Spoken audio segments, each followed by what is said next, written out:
Civil Media. По повод денешниот ден, јас би ја прочитала преамбулата на Универзалната декларација за човекови права.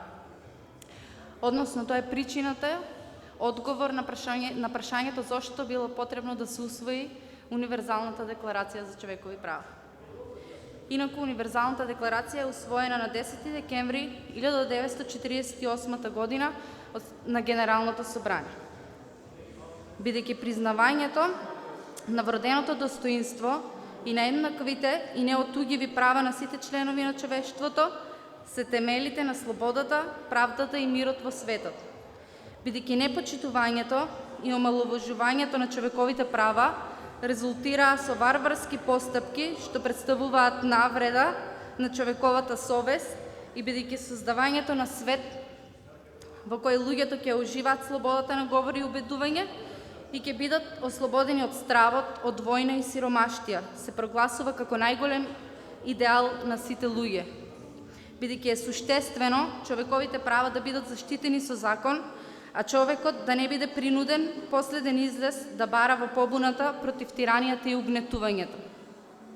Бидејќи е суштествено да се унапредува развојот на пријателските односи помеѓу народите. Бидејќи народите на Обединетите нации со повелбата ја потврдија нивната верба во основните човекови права, во достоинството и вредноста на човековата личност и во еднаквите права на мажите и жените и се одлучија да го помагаат општествениот напредок и подобрите животни стандарди во услови на поголема слобода.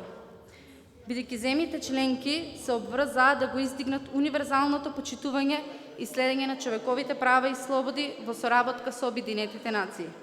Бидејќи општото разбирање на овие права и слободи е од најголемо значење за целосно спроведување на нивната заложба.